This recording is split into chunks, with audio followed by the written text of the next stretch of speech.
There's so much about dreams in this gospel. 3 times it's mentioned about a dream.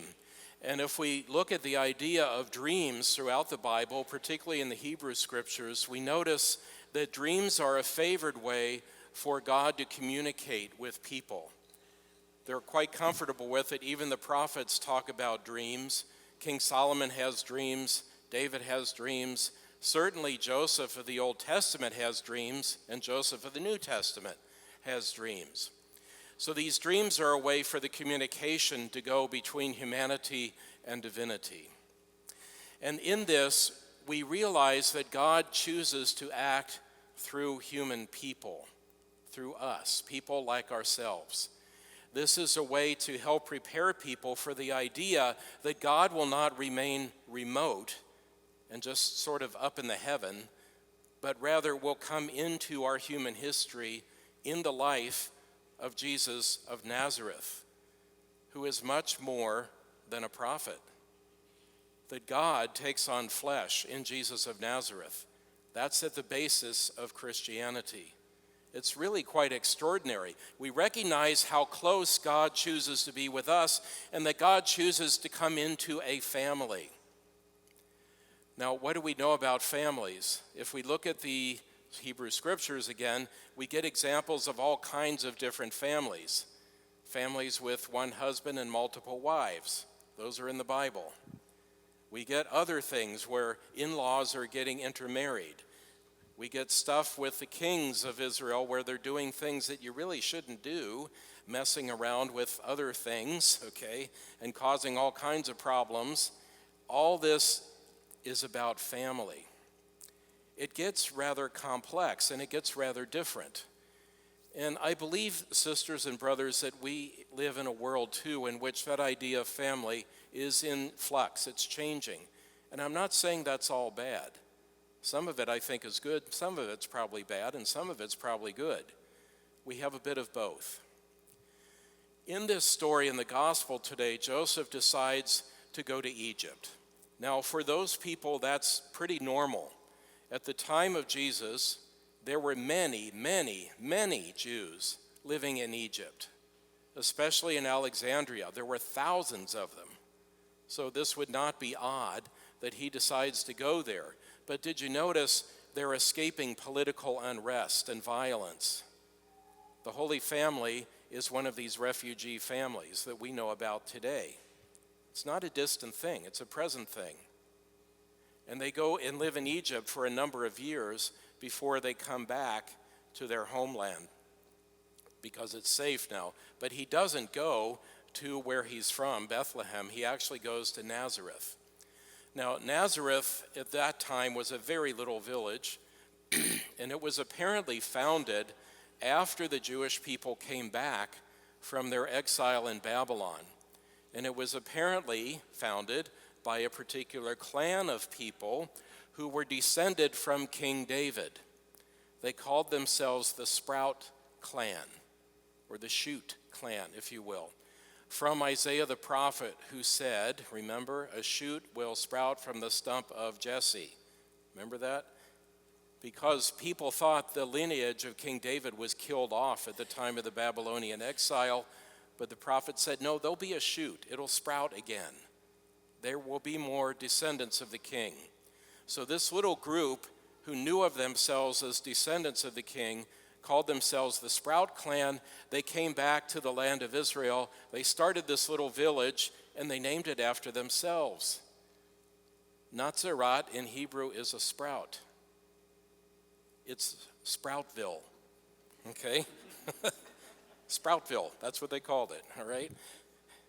And that's apparently where Matthew gets that line, he shall be called a Nazarene. Probably it should have a T in it to make it more phonetically correct. He shall be called a Nazarene, somebody from the sprout. Because Jesus, we know, is a descendant of King David. And Joseph was a descendant of King David. And so they settled in that little town where those descendants settled and started that little village. So we have the Lord coming into human history in a really humble way, really growing up in a place that we would call Sproutville in modern English, It would be sort of like us saying, something amazing is happening in Ajo. And everybody would say, are you kidding? Okay. But that's exactly what was happening. You get the sense now of that. Okay. Sisters, brothers, think about this. God has come into our world in a humble way. Most of us would expected God to come in history as a mighty king or an emperor commanding armies to get rid of bad people and make everything nice for everybody. But instead, God chooses to come into the world as a peasant in a tiny village in Galilee in the time of the Roman Empire. It's bizarre. None of us in this church would do that if we were God. Live as a peasant? Are you crazy? But that's exactly what God does.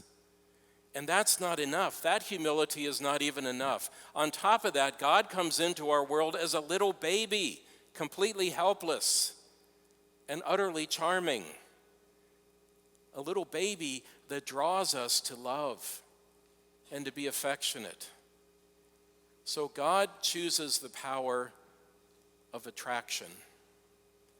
God does not choose the power of manipulation or coercion. God chooses the power of attraction. We know that as the power of love.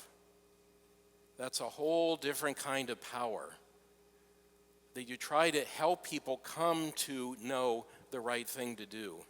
You encourage them to think about it. It's really a harder way to go, honestly, but it's also the longer term way to go. You can force people to do things.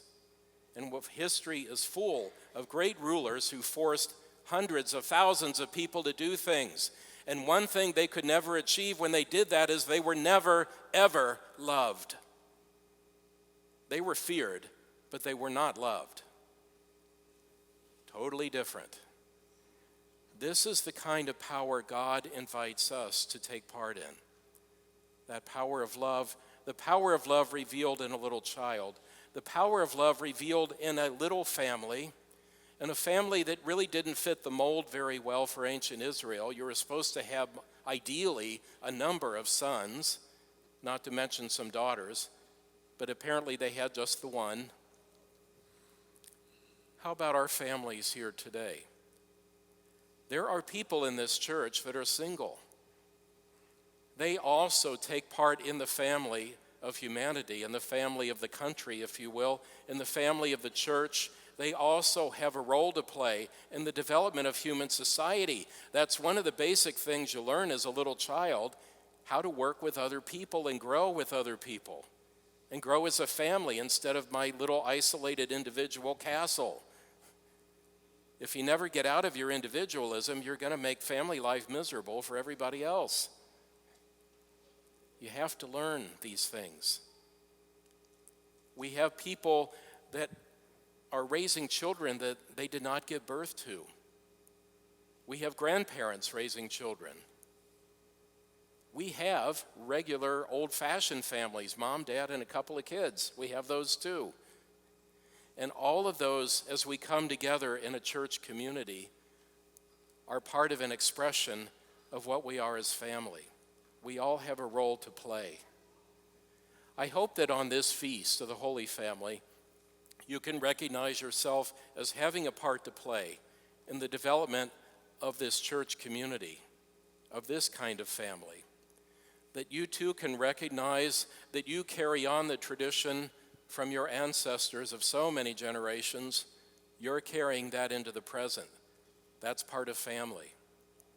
And that you recognize too that the God we're serving is the God who calls us to love, not the God who pushes us and shoves us and manipulates us.